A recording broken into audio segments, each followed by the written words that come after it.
من بعد الكارثه الكبيره ديال المطايفه الخنزه اللي كانت ما بين واحد المجموعه اللي حسب ما كيتيراوجوا ان الالتراس اليوم كنتفاجئوا بخبر صادم. وفي نفس الحي حي مولاي رشيد كارثه وقعت جديده من بعد كارثه اللي شفنا وطلعوا درنا الفيديوهات وحطينا لكم الدليل القاطع على الفيديو اللي انتشر في مواقع التواصل الاجتماعي. داك خونا اللي جالسين تينزلوا عليه بالهراوه اليوم كنتلاقاو بواحد خبر صادم حسب المصدر اللي عندنا من قناه شوف تيفي. قناه شوف تيفي دارت واحد تدوينه عندهم حاليا اللي كتشوفوا دابا صوره امامكم. هذه قالت لك فاجئه بحي مولاي رشيد كازا. حي مولاي رشيد اصبح بؤره من البؤر السوداء في مدينه كازا. حي مولاي رشيد اللي كان معروف يعني بواحد الناس متقين واعيين اليوم كنتظموا بواحد الجرائم كبيره جدا، وهذه المره في كاش بليس. كاش بليس الاخوان معروفه بانها تستقبل الزبائن ديالها كتسهل لهم الماموريه باش يشدوا الفلوس ديالهم ويشدوا حتى الدعم الاجتماعي المباشر. كيتصدموا اليوم بواحد الفاجعه كبيره جدا، فاجعه جريمه بشعه بكاش بليس. باترون اللي هو ملشي اللي صاحب الوكاله ديال كاش بليس اللي هو مسير الوكاله ديال كاش بليس عنده واحد البنت خدامه معاه. الخبر الحصري الرسمي من قناه شوف تيفي ديال ولاد الشعب كتقول بان هذا السيد هذا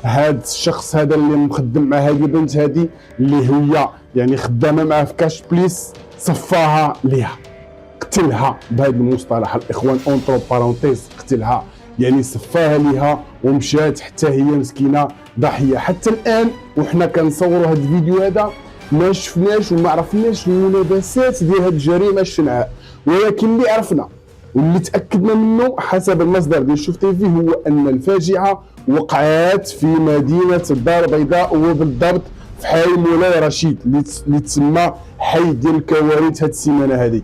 من بعد دوك المساخيط اللي طايفوا بالسيوف وبالمقدات وداك الشيء اليوم كنتصدموا بخبر ديال فتاه جميله خدامه مع السيد باترون ديالها صفاها ليها.